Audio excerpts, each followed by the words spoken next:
Olá, meus amigos, minhas amigas do site Notícias Agrícolas. Estamos aqui nessa segunda-feira encalourada para mais um programa Conexão Campo Cidade, com assuntos também muito quentes, para a gente falar das principais coisas que estão mexendo com a competitividade e que estão nas rodas dos empresários do agronegócio.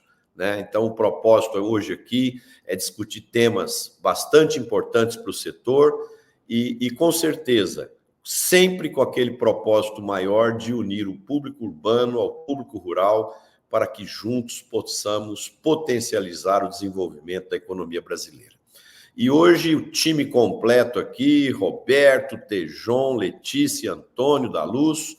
Então, nós temos vários assuntos. Eu queria começar aqui por um assunto que foi muito negativo, Todos nós ficamos muito tristes com a recuperação judicial da AgroGalaxy, Uma empresa que estava consolidando o setor de distribuição, tinha planos ousados para organizar toda a distribuição no Brasil, mas que por vários motivos incorreu nessa dificuldade financeira e não houve outro remédio a não ser a recuperação judicial, Então, isso, de uma certa forma, impacta de uma forma muito dura no setor, porque os bancos vão ficar cada vez mais rigorosos com os distribuidores, com as cooperativas, E mesmo com os agricultores.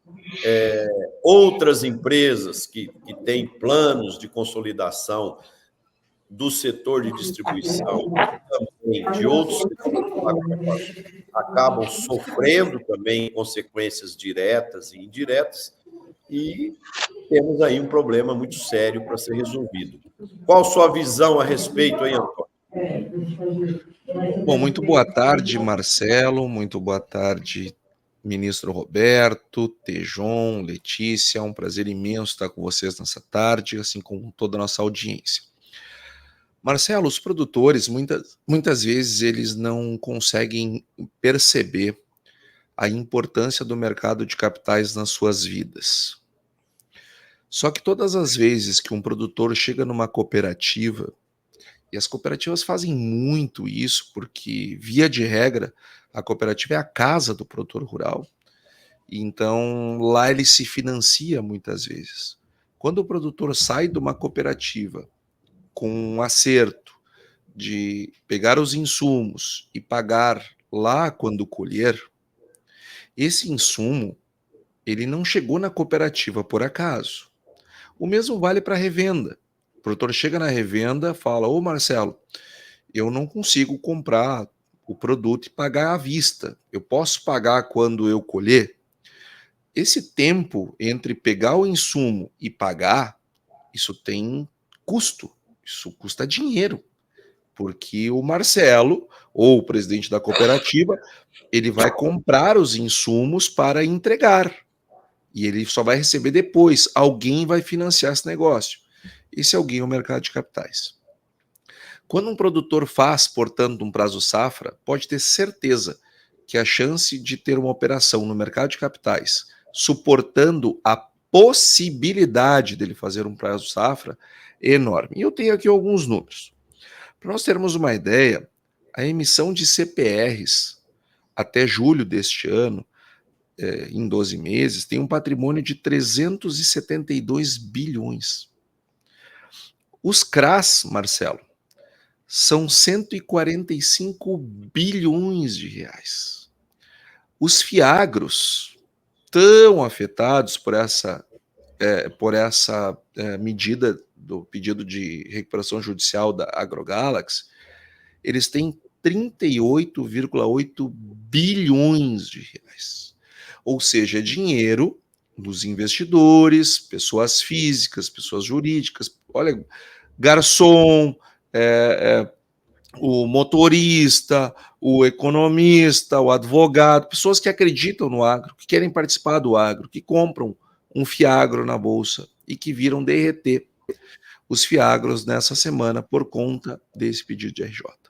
Então eu quero dizer com isso que o pedido de RJ da AgroGalaxy, ela afeta o agro de uma maneira geral. Todo mundo que pega dinheiro para pagar, pega insumo para pagar na safra, pode ter certeza que está sendo afetado.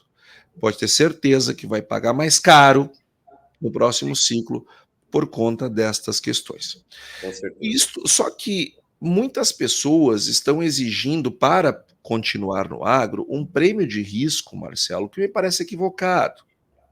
Porque as pessoas acham que se a AgroGalaxy pediu recuperação judicial, outros private equities vão pedir.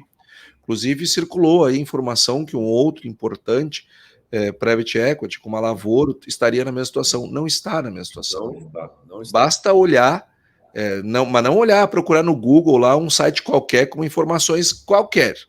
Entra para ver o balanço da empresa, o DRE da empresa, o DFC da empresa, que fica claro que a situação não é a mesma.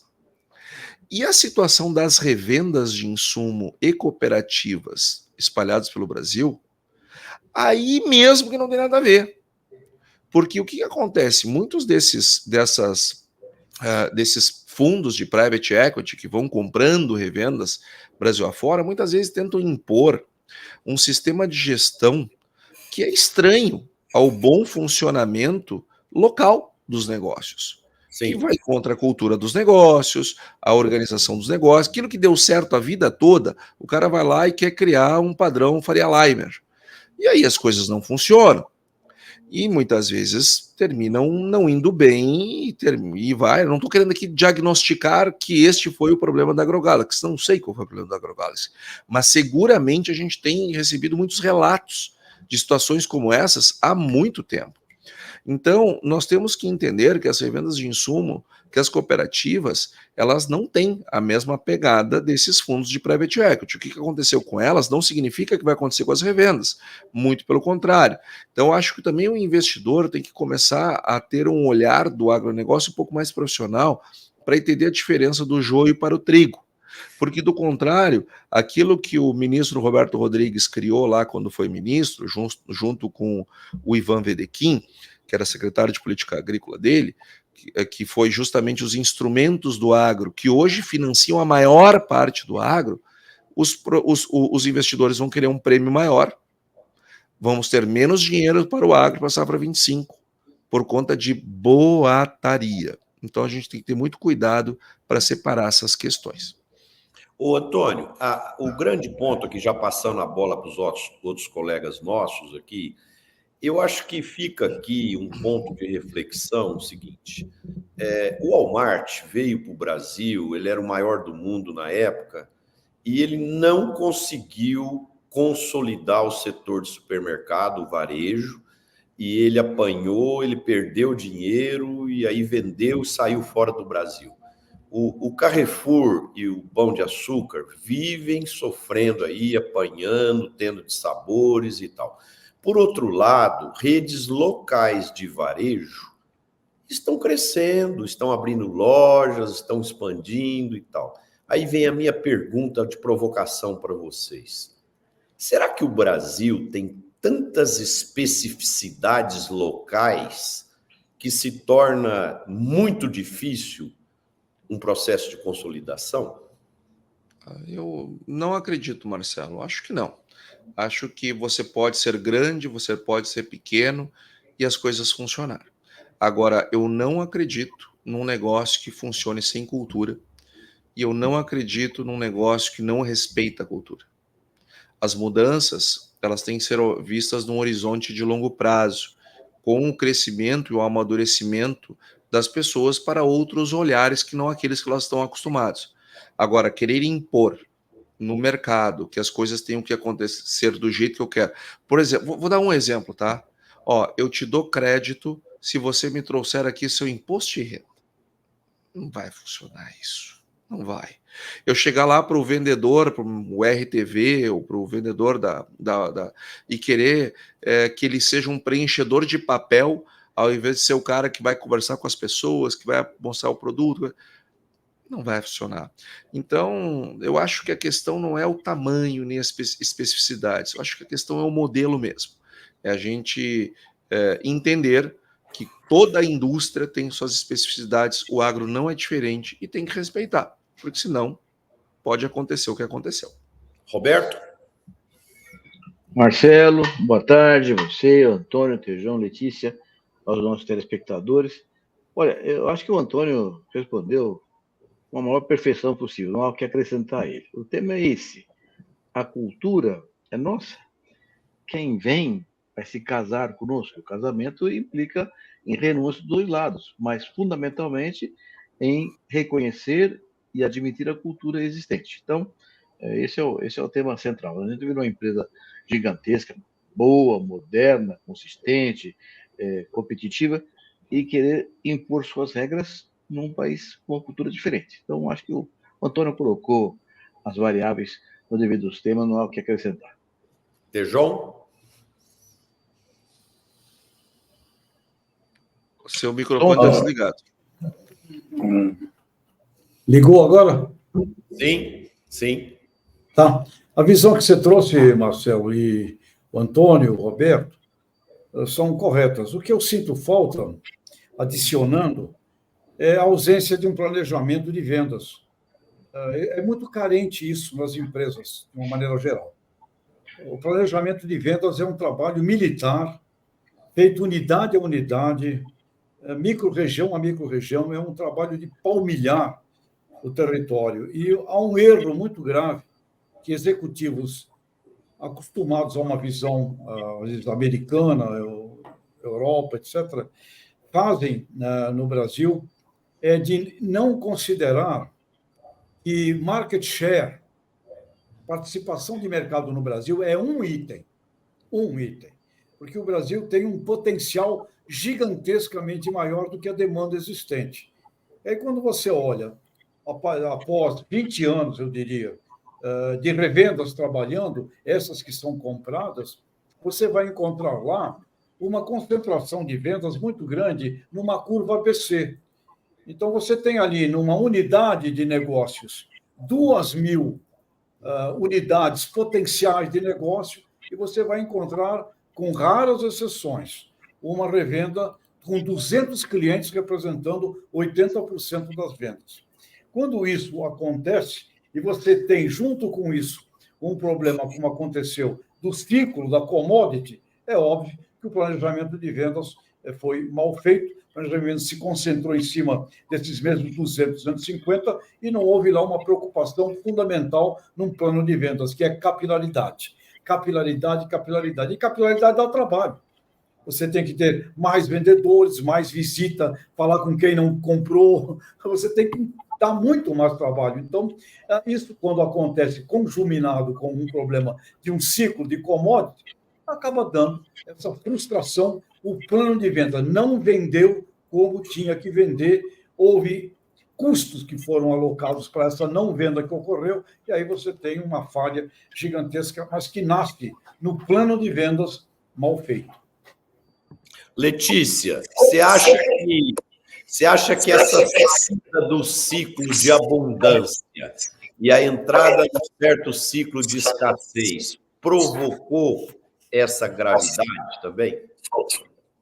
Sim, Marcelo, eu vou trazer alguns pontos aqui, né, para contextualizar. Então, a AgroGalaxy, ela atua, né, como intermediária entre as indústrias químicas e os produtores rurais. E só dando alguns números aqui, hoje em dia ela possui 150 lojas, então está bastante grande, 28 silos, 13 unidades de produção e beneficiamento de sementes e 513 consultores técnicos de venda que estão majoritariamente no norte, centro-oeste do Brasil. As dívidas superam 2 bilhões e a alavancagem financeira subiu de 3,5 vezes para 8,5 vezes em apenas um ano. E aí eu trago aqui algumas coisas que vocês trouxeram e já deixo uma questão, Marcelo, principalmente para você e para o Antônio aí. Realmente, essa parte cultural, ela é imprescindível. A gente que trabalha aqui na ponta, não conhecer o Brasil, não conhecer o produtor, não conhecer a forma de trabalho dele, isso a gente sabe que boa parte das decisões de compra também são por essa afinidade, relacionamento, conhecer a região que você está, e o Brasil é muito grande, muito heterogêneo, e eu acho que perde aí quando você pega uma empresa que chega com, acho que leis e formas de trabalho muito agressivas, margens e por aí vai. Várias matérias que eu tive lendo, né, eles trouxeram a volatilidade de preços e clima que causou a inadimplência desses produtores. E aí fica uma questão aqui para vocês.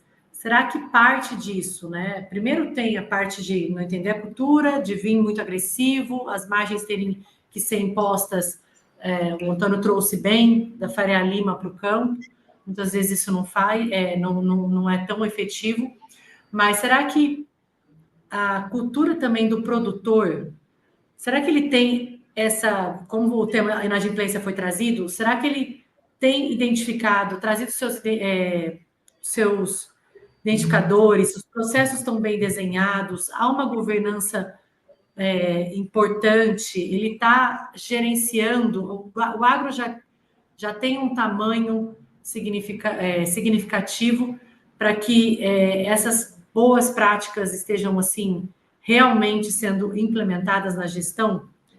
Então, fica a minha dúvida. Com certeza não, Letícia. Marcelo, pois não. Eu gostei demais do colocação da Letícia, mas eu queria agregar um pouquinho aqui ao que você colocou na sua pergunta e também a excelente resposta do Antônio. Olha, vou dar um exemplo típico, é o setor sucroenergético, que era um setor tipicamente brasileiro. E, de repente, um período de consolidação, 10, 15 anos atrás, muitas empresas multinacionais vieram ao Brasil e compraram usinas de açúcar e de álcool e entraram com força. E não deu certo. Não deu certo porque tinham o seu esquema de gestão, de administração, na linha do que a Letícia colocou agora, sem conhecer a cadeia como um todo. O mercado, a cultura das pessoas, o produtor de cana, o vendedor de insumo, não tinha uma ideia de como funcionava o mercado na cadeia produtiva. Quebraram e foram embora. Muitos casos. Não só nesse aspecto de multinacionais boas, efetivas, eficientes, que vieram no Brasil e quebraram a cara porque não conheciam, não se adequaram à cultura nacional. Mas tem casos também de empresas brasileiras, bancos que se juntaram, empresas grandes se juntaram, com culturas diferentes, e não deu certo o casamento. Então, isso, eu acho que o que o Antônio colocou é central, e que a Letícia agora sublinhou. Tem que conhecer realmente a cultura e o espírito, o comportamento intelectual e emocional das pessoas que compõem a cadeira produtiva para dar certo o processo. Mais uma coisa ainda, na linha do que o Antônio colocou também. Desculpa, Letícia, é muito rápido, hein? O Antônio fez uma frase final na ótima colocação dele, dizendo assim, o problema são os boatos, começam a surgir boatos, e os boatos realmente podem afetar o agro de maneira mais pesada ainda. Me lembro um tema conhecido, que é o tema de banco. Aquele banco não vai bem nas pernas, vão tirar o dinheiro que ele vai quebrar. Tira o dinheiro, quebra mesmo. Então, essa coisa do boato tem que tomar muito cuidado e avaliar adequadamente para que não haja um efeito dominó negativo para o conjunto da economia nacional. Marcelo, só um pouquinho para você complementar aí na pergunta. Eu fiz essa pergunta porque eu tive dos dois lados já, né? Como trabalhando em corporate banking e analisando empresas do agro, a gente sentia essa dificuldade em ter mais clareza dos números, isso já faz bastante tempo, e depois trabalhando numa empresa que vivia só de arrendamento de terra, então não tinha, um vaso de terra para garantia. Então, a necessidade nessa empresa que eu estava, a necessidade de trazer uma governança impecável, ela era imprescindível, porque o banco visitava, ele queria entender como é que a gente fazia os números, de onde a gente ganhava dinheiro, porque ele não tinha aquela garantia real fácil, né? Então, na época, eu lembro trazer certificações, trazer muito mais clareza para os números, fazer a parte organizacional impecável, com 5S, Então, eu acho que é por isso que eu trouxe essa provocação para você, que você toca essa parte de consultoria aí, E como é que você tem visto isso, né? Porque a gente tem que consolidar isso sem virar, né, um efeito cascata aí, com esses boatos ou com esse problema que a gente tem em mãos. Ô Letícia, a gestão, ela nunca esteve tanto na moda como está agora. Quanto maior é a dificuldade estratégica de um negócio, mais é necessário você ter excelência em gestão. E esse problema é um problema crônico do nosso setor que nós precisamos resolver. E ele começa Vou te dar exemplos. Um estudo que nós fizemos há 2 anos atrás, o percentual de assuntos de gestão discutido nos 15 maiores eventos do agro era de 3%. 3% apenas que era falado sobre esse assunto de gestão.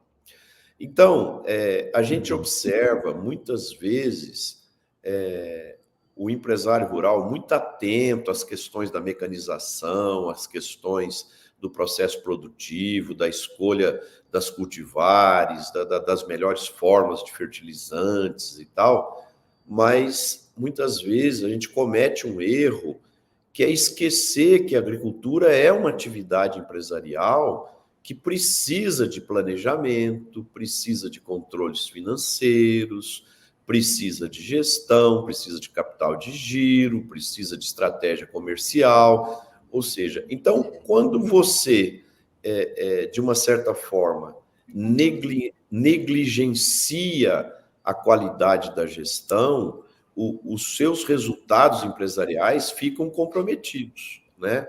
E ao ficarem comprometidos, qualquer resfriado vira pneumonia.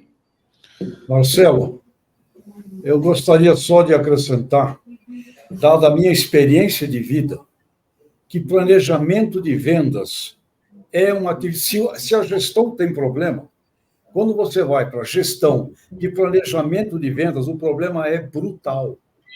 E eu te falo isso com conhecimento de ter dirigido vendas na JAP, na Grosseries e mais. Ter dirigido vendas de uma atividade mais difícil do mundo, a atividade de listas telefônicas.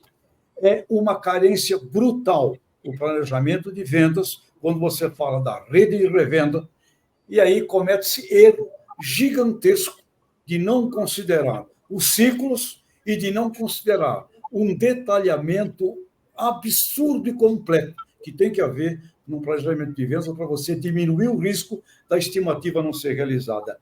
É muito fraco gestão de vendas na rede de revenda. Agora, eu queria... Letícia, pode falar, Letícia. Te ouvir sempre é um privilégio. Falo depois. Pergunta para você, Antônio, agora em relação ao investidor, né? Qual a lição que fica para esse investidor e como identificar um bom fiagro? A gente trouxe a parte do agro, trouxe a parte cultural da AgroGalaxy, mas como é que o investidor sai nisso? Como que a gente não deixa isso virar um efeito cascata? Claro. Esse é um ponto muito importante. E eu quero aqui endossar o que disse o Marcelo, também pela minha experiência. Não tenho dúvida, Marcelo, que a gestão, quanto mais complexo, quanto mais dinheiro entrar e sair de um negócio, mais intensidade tecnológica se colocar num negócio, maior será seu custo fixo, maior será a sua necessidade de capital, mais ele vai ter que lidar com outros desafios, e se quer crescer, o custo é esse, paciência. Você tem toda a razão. Mas eu também acho, por outro lado, e tenho visto isso, uma preocupação dos produtores.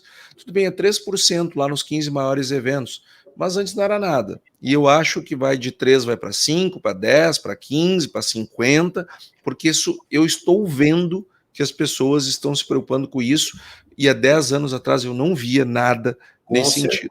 Você tem toda a razão. A preocupação é crescente. Isso, então eu quero ver esse copo meio cheio, né? Que é o que eu estou tentando ver aqui. E quanto ao problema em si, o Tejon trouxe muito bem a questão das vendas. Tejon, para onde a gente olha, a gente vê espaço de melhoria. Você conhece muito vendas, quem olha mais para finanças também vê muitos problemas nas finanças. Agora, o fato é o seguinte, Letícia, que essas pessoas, quando vieram para o Brasil para fazer esse tipo de movimento, sabiam da matéria-prima que nós temos e do nosso jeito e da nossa forma e do estado de desenvolvimento que nós estamos. É engraçado, se é uma empresa brasileira que vai investir nos Estados Unidos e vai fazer algo assim, nossa, a gente estuda tudo. A gente estuda até a cor preferida da flor que o fazendeiro quer dar para sua esposa. A gente aprende sobre a marca de bota e de chapéu que o cara usa. Agora, poxa, no Brasil a gente não pode também, as pessoas não podem se adaptar à nossa cultura também? Aí é aquela coisa, eu conheço o Roberto Rodrigues, produtor. Faz 30 anos que eu vendo para o Roberto Rodrigues, produtor. Aí eu sei que ele está passando por muita dificuldade lá na fazenda dele por conta de não chover. Aí chove, ele está lá desesperado para plantar. Aí chove, ele corre para plantar. Ah, mas ele tinha que vir aqui na quarta-feira que nós combinamos que ele tinha que vir assinar um papel. Ele não vai vir assinar papel nenhum, ele vai plantar. Por quê? Porque ele é produtor rural, ele não é um tecnocrata, um burocrata, um preenchedor de papel, e ele não tem uma estrutura para fazer isso. Que talvez seja até bom que ele não tenha mesmo. Então, assim, ó, o dono da revenda, ele sabe, não, o que está acontecendo aqui? Por que ninguém veio aqui assinar? Porque estava seco, agora choveu, o cara foi plantar. Mas daqui uma semana, ele vai vir assinar, sem problemas. Eu não preciso começar a disparar triggers, né, para ter lá os gatilhos do não sei o quê, e aí começa a startar um monte de processos, e disso, daquilo, a pouco tem alguém ligando. Imagina ligar para o produtor, escuta, você não veio aqui assinar o negócio, alguém lá de longe, lá de um 0800, você não assinou o papel, não sei, mas minha querida, eu estou aqui plantando, chover, eu preciso dar conta. Então, essas coisas a gente viu acontecer muito, muito. E tu tocou num ponto polêmico, tá? Que eu não queria entrar, mas já que tu falou, eu vou falar. Que era a questão assim, ó, a AgroGalaxy alegou que o problema que ocasionou tudo isso foi a inadimplência do produtor, o preço, o clima. Não, pai, só um momentinho. Eu acho que isso não é um bom diagnóstico. Eu acho que uma boa... E para a gente sair dos problemas, a primeira coisa é fazer um bom diagnóstico. Eu acho que esse não é um bom diagnóstico. O Banco do Brasil também teve elevação de inadimplência, tá? 1, alguma coisa por cento. Menos de 2% seguramente. 1,3%, 1,6%, ou algo que o valha. Mas é alguém que faz mais de 100 anos que está nesse mercado e entende como a coisa funciona. A inadimplência não quebrou o Banco do Brasil, que é o maior operador do agro. Não quebrou o Sicredi, não quebrou os demais bancos que são relevantes. E aí? E outro ponto, clima. Bom, clima é assim. Às vezes ele é bom, às vezes ele é ruim. Ah, teve oscilação de preço. Pois é, commodity funciona desse jeito mesmo.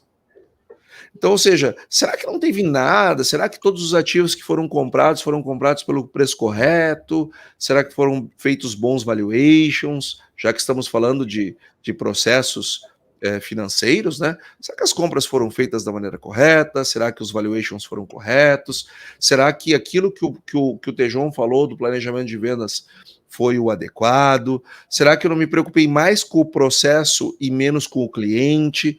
Porque quando a gente joga isso ao vento, o investidor, que é a sua pergunta, fica pensando o seguinte: eu não vou botar meu dinheiro nesse negócio, eu vou para o imobiliário, eu vou para o CDB do banco, eu vou botar meu dinheiro no CDI, vou botar em outra coisa. Por que eu vou me arriscar no agro se esses caras aí estão quebrando?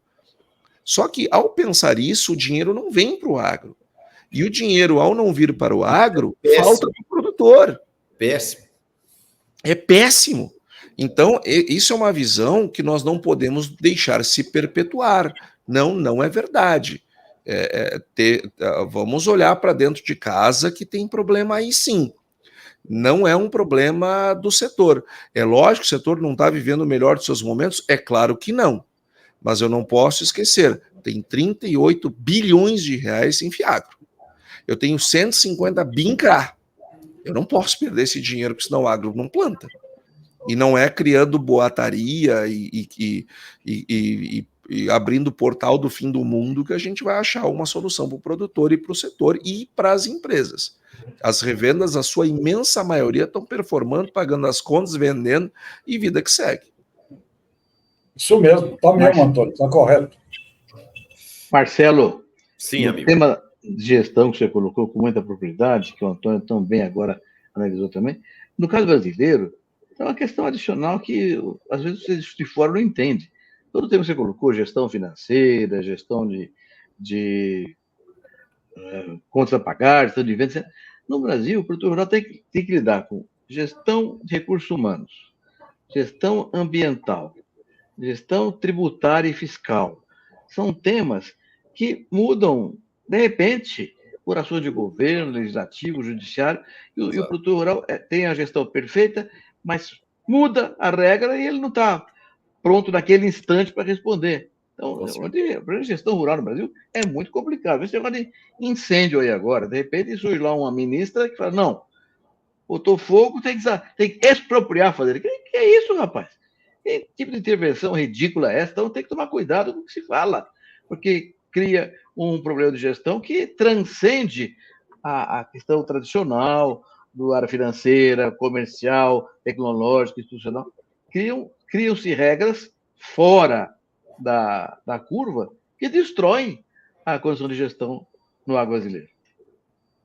Com certeza, Roberto. E essas questões de gestão, elas são muito complexas e você está totalmente correto. Por exemplo, a agricultura, ela já toma o agricultor bastante tempo com várias variáveis, igual você citou aí, de gestão ambiental, logística, é tributário e tal. Agora, eu penso assim, o grande ensinamento que tem nessa discussão nossa é que a gestão ela tem que estar na pauta de toda a cadeia, né? Ela é fácil? Ela não é fácil. Em alguns momentos ela chega a ser até chata, né? Mas ela é necessária porque a agricultura é uma atividade empresarial, igual uma loja de shopping, igual uma indústria, né? Que precisa ter os controles financeiros, os controles gerenciais, os relatórios, para que o empresário possa tomar decisões sábias e de uma certa forma, potencializar a maior rentabilidade. Tejon, põe na mesa o próximo assunto, Tejon. Espera aí, Tejon. Espera aí, Marcelo, só para completar. Por isso que é essencial o trabalho das cooperativas, dos sindicatos, da associação de classe, para levar ao produtor associado as informações daquilo que mudou. Mudou a tributação.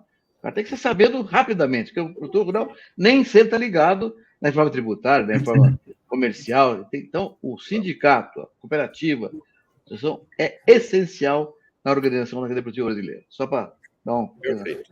Tejon, desculpa aí.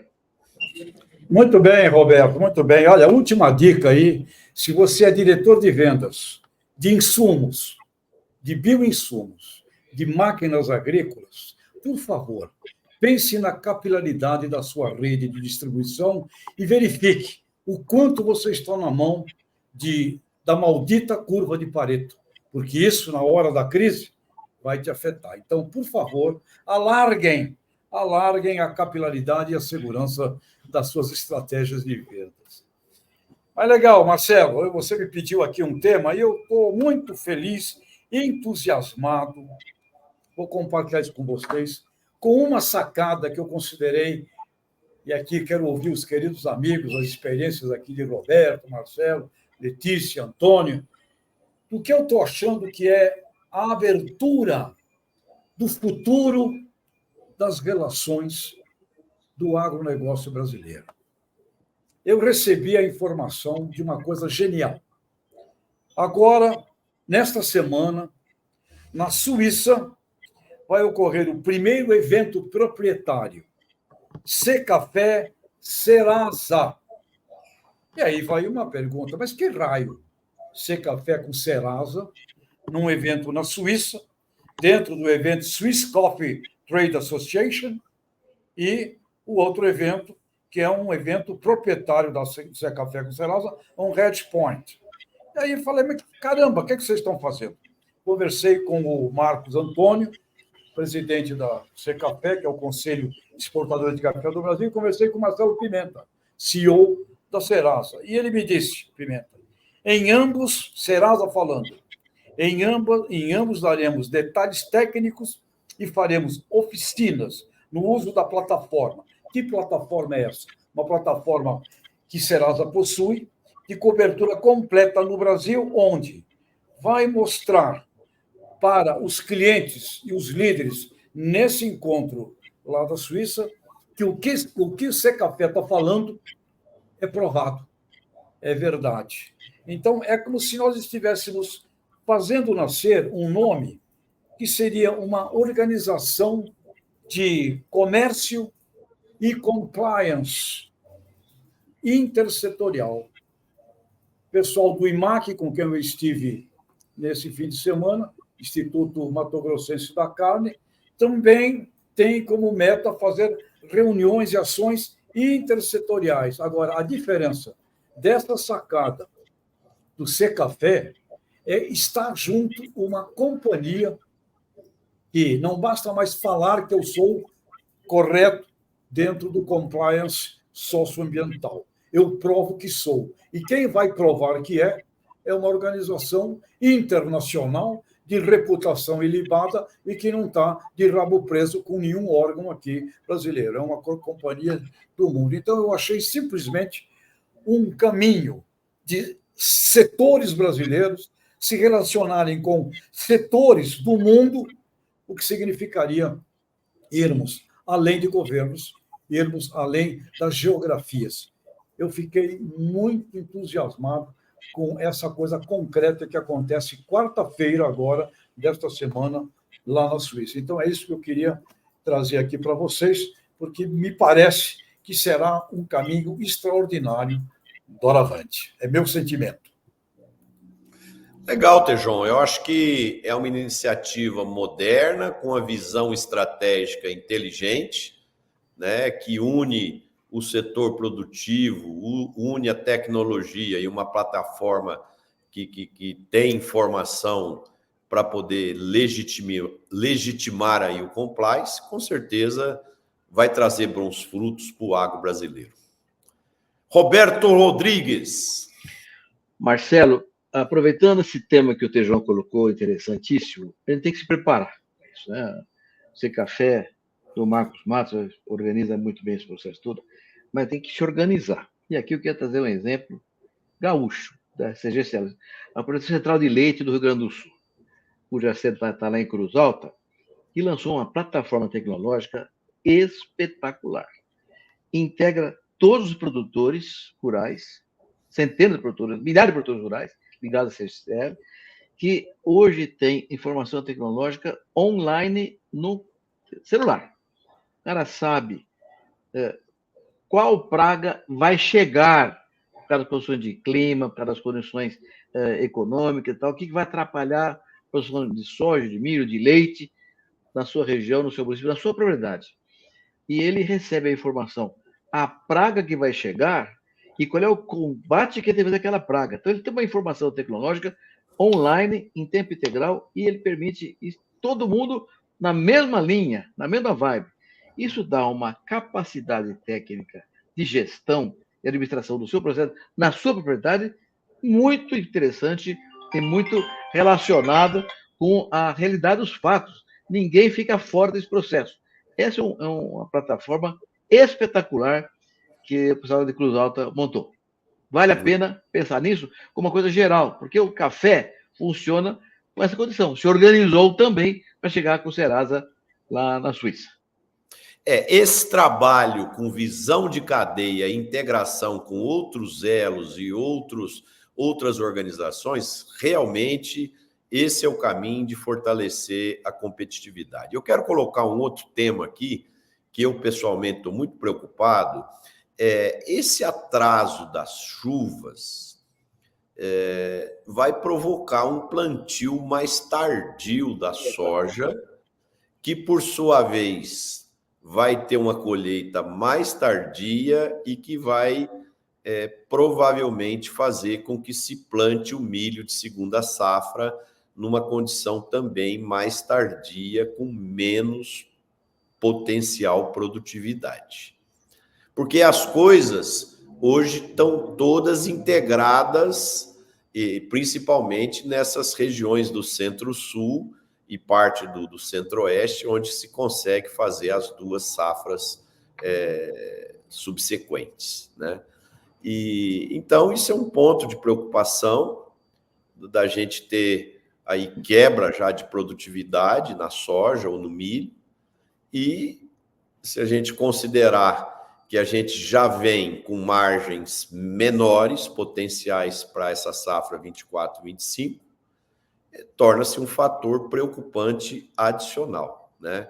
E você também, né, Roberto, por exemplo, no caso da cana-de-açúcar, que as secas provocaram aí grandes incêndios, as rebrotas da cana estão bastante deficientes. Nós estamos vendo também no café uma situação crítica também de altas temperaturas aí, comprometendo já a parte da produtividade para a próxima safra.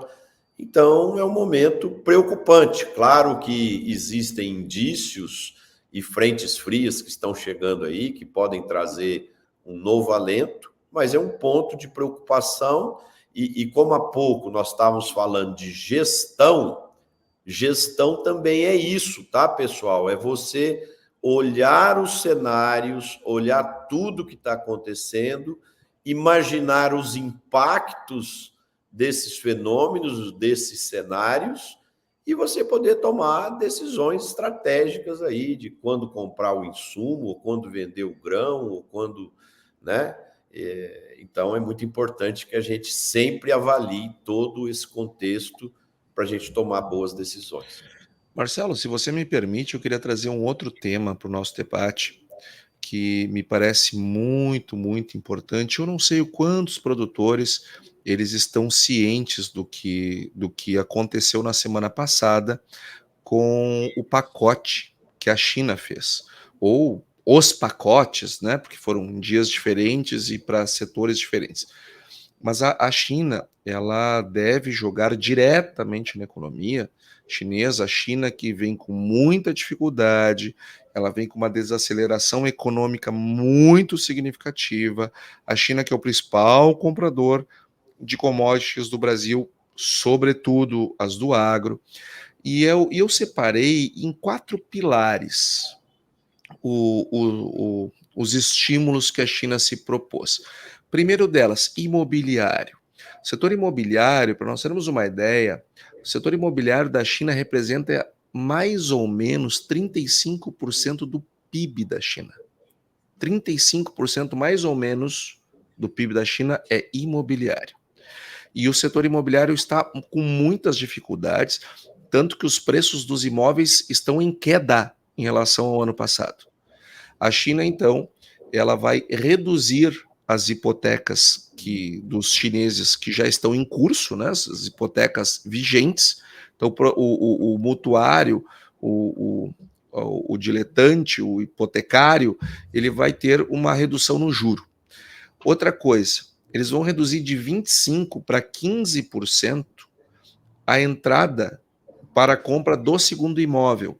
Então, veja, diminui a entrada para comprar um segundo imóvel e diminui a parcela do imóvel atual que o chinês está pagando. Tudo isso para estimular o setor imobiliário. Segundo pilar, consumo e produção. O governo chinês vai jogar o equivalente a 284 bilhões de dólares com 2 objetivos: sanear as contas de algumas províncias, para que eles, tendo que pagar menos dívidas, possam investir mais, ter mais gasto do governo, enfim, local, e também para o consumo dos chineses e a atualização de equipamentos de produção em larga escala, produtos industriais, máquinas. Ou seja, uma máquina que está depreciada, o dirigente da indústria não quer trocar máquina porque o lucro industrial está muito baixo, a situação não está boa, ele segura, pois agora vai ter um dinheiro para ele trocar esse equipamento. Isso deve também ativar a economia. Na parte monetária, o governo vai reduzir os compulsórios bancários. Tem dois grandes instrumentos de política monetária: a taxa de juros, como a Selic no Brasil, e os depósitos compulsórios. No mundo inteiro é assim. Eles vão reduzir os depósitos compulsórios, e isso eles estimam que vai aumentar em 140 bilhões de reais o dinheiro em circulação. De reais, não, de dólares. Redução da taxa de juros para empréstimo de 1 ano para 2%, que é a menor taxa da história da China. Redução da taxa de juros de 7 dias para o menor patamar também da história.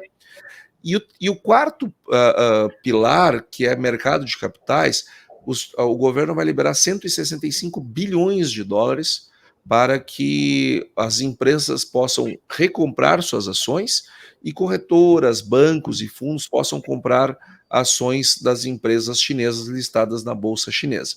Então, isto tudo, quando a gente junta os valores já anunciados, vão para 589 bilhões de reais. Fora aqueles que não têm estimativas, como, por exemplo, esses imobiliários. Não tem uma estimativa, mas seguramente ele vai movimentar bastante. Então, a China ela vai jogar aí seguramente algo em torno de 700, 800 bilhões de dólares na economia com esse pacote, que nós não vamos ver o efeito disso em 2024, mas em 2025. Entretanto, soja já subiu na semana passada por conta desse pacote, milho subiu na semana por conta desse pacote, o boi também já teve um repiquezinho que já vinha mais alto por conta das queimadas, mas também teve influência do pacote, ou seja, esse pacote chinês já ajudou a melhorar os preços no Brasil. Isso tudo, Antônio, é porque o governo chinês fez uma previsão de crescer 5% e o mercado já estava sinalizando algo entre 4,6% e 4,7%, né? Então, todas essas medidas apresentadas aí por você é para dar aquele empurrão final no último trimestre para ver se alcança esse objetivo aí de 5%, que vai, de uma certa forma, deixar o partido que governa a China numa posição mais fortalecida, porque se esse crescimento previsto não acontecer, vai começar um crescimento dos índices de insatisfação. Antônio, parabéns. Essa tua análise é espetacular. E eu continuo sentindo falta, perante uma situação dessa, que tu traz aqui um dado, os caras vão colocar lá 580 bilhões de dólares, pode ser um pouco mais, mas 580 bilhões de dólares é mais do que todo o sistema do agribusiness brasileiro. E nós temos praticamente 8 commodities que a gente trabalha lá, que significa 90% das nossas vendas. Então, é de uma oportunidade simplesmente espetacular para um plano de negócios, associado com a preocupação que, Marcelo, vocês trouxeram aqui, da mudança climática, de um potencial, de uma possível diminuição de safras. Imagine como nós precisaríamos tomar uma decisão agora de partir para cima de uma ação de investimentos para aumentar efetivamente os reflexos de 2025, a safra brasileira, o desfrute brasileiro, tudo isso. Porque, olha, realmente o maior cliente do mundo investindo 580 ou 700 bi, como você colocou, é um negócio gigantesco. Simplesmente gigantesco. Que oportunidade, Antônio. Parabéns por trazer esse número aqui para nós. Ô, gente, nós estamos já caminhando para o final do nosso programa e esses dois grandes temas aí que nós discutimos hoje tomaram, de uma certa forma, grande parte do programa, mas são temas muito relevantes que, de uma certa forma, interferem diretamente em todas as áreas do agro brasileiro. Então, queria agora começar a nossa rodada aí já de fechamento Começando com você, Letícia.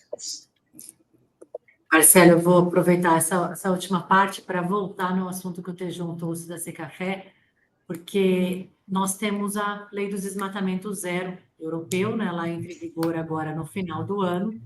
Nós temos já algumas 27 entidades, na verdade, assinaram semana passada um pedido de prorrogação. Parece que as regras ainda não estão tão claras e eles teriam que, de alguma maneira, fiscalizar essas cargas, provar que os produtos não se originam em áreas desmatadas, mas a Secafé é um grande benchmarking para as demais culturas agrícolas, né? E ela tem trabalhado muito na construção da marca Cafés do Brasil, atendendo essas regras da União Europeia. Então, hoje a União Europeia responde por 47,3% das importações de café no Brasil, sendo a primeira, né? E que gestões como essa, programas como esse, abertura de mercados, todo o trabalho que a Secafé fez no exterior, junto com o Serasa, junto com os governos diferentes, dentro das feiras, toda a parte de venda, né, Tejon, do qual você traz muito bem aí, eles fizeram isso com muita responsabilidade, com certificação da produção, com a produção sustentável e possivelmente vai ser um dos grandes aí a se certificar e conseguir cumprir as regras europeias. Então, uma ótima semana a todos e era essa contribuição. Obrigado, Letícia. Antônio da Luz. Opa, desculpem. Eu queria terminar também, tinha pensado nesse assunto da lei do desmatamento zero. Eu estou muito preocupado com essa medida, mas o que mais me preocupa é a falta de reação do Brasil em relação a isso. Todos os países do mundo têm dois lados à sua moeda. A face que apanha, mas a face que retalia. O Brasil está lidando com uma situação gravíssima, onde nós estamos agindo de uma passividade incrível.